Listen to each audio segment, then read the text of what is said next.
Bonjour tout le monde, bienvenue pour ce 7e meeting d'IA for Sup. L'idée, c'est de vous donner 2-3 infos sur la communauté, notamment on est presque une 20 de plus depuis la dernière fois, depuis le dernier meeting. Donc des gens qui viennent d'un peu partout cette fois-ci. Donc il y a des gens de l'INSA de Lyon, donc c'est vraiment à côté de là où je suis. Des collègues de Lyon 1. David de l'Université de la Polynésie française, c'est lui qui vient de plus loin. Pour l'instant, c'est lui qui a le record et je pense que ça ne sera pas battu.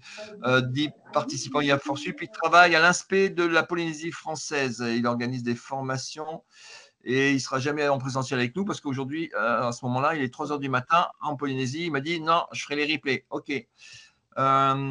Qui c'est qui vient aussi Charles Bondy, qui lui aussi vient. Ah, si, il fait le record avec David. Il vient de la Nouvelle-Calédonie, il s'occupe du numérique en Nouvelle-Calédonie. Claudio, qui était au ministère, qui est toujours au ministère de l'Éducation nationale. Bruno de Vauchel, qui blogue beaucoup dans le café pédagogique, que certains peuvent lire si vous regardez un petit peu tout ce qui se passe dans l'éducation nationale. David de l'université, je crois c'est Paris-Sorbonne, Caroline AgroSup Dijon, Jacques, je ne sais pas si vous connaissez ceux qui font un peu de pédagogie, c'est surtout l'approche par compétences doivent connaître Jacques Tardif. Donc Jacques est intéressé par tout ce qu'on fait. Il m'a demandé de rejoindre la communauté. J'ai dit OK. Et en contrepartie, je lui ai demandé on va bosser sur les compétences ELIA. Qu'est-ce que ça modifie enfin, on va essayer de vous faire un petit truc assez. Enfin, peut-être en début de 2025, autour des compétences, qu'est-ce que ça modifie dans les compétences, l'IA modifie dans les compétences avec Jacques. On a quelqu'un qui vient du Sud et un autre pays encore qui n'était pas encore présent, Mohamed, qui vient du Maroc. Voilà, donc ça, c'est pas mal de gens en plus depuis un mois sur la communauté, des profils un peu vraiment éclectiques, différents. Hein.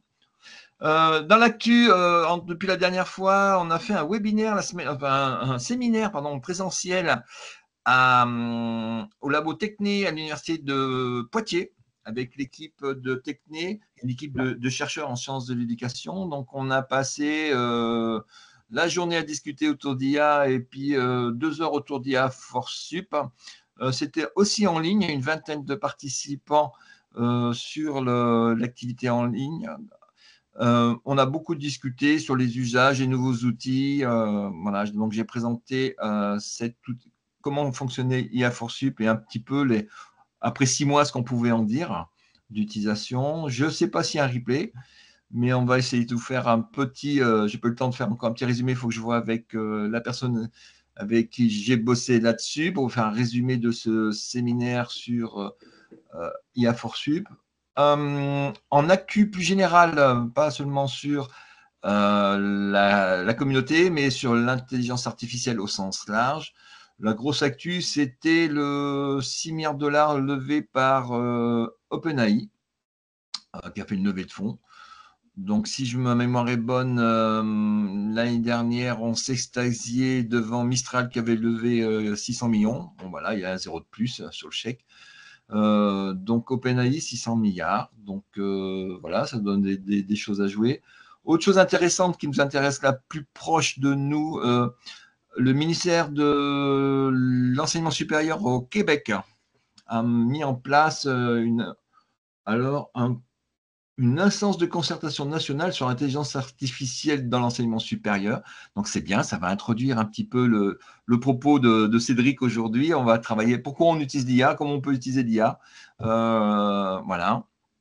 Et donc, je vois que Michel, dans le chat, il met des commentaires pour compléter mes infos. Donc, consultez le chat. Donc, les préoccupations, toi, Cédric, on n'est pas les seuls à avoir ces préoccupations sur l'utilisation de l'IA. Donc, au ministère de l'enseignement supérieur, c'est Mario Asselin. Mario est dans la communauté depuis un bout de temps avec nous dans IA for Sup, qui bosse là-dessus.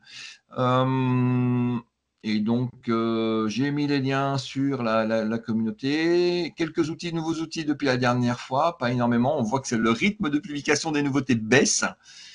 Sur les usages, par contre, il y a pas mal de choses. Donc, l'instance de concertation, des publications sur les recommandations sur la sécurité des IA, une enquête sur l'usage des IA. Donc, j'ai mis ça en ligne.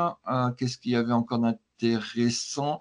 Il y a Samuel qui est aussi avec nous dans la communauté, qui a édité un bouquin sur l'essentiel de l'intelligence artificielle. Il viendra en parler, je crois que c'est le mois prochain.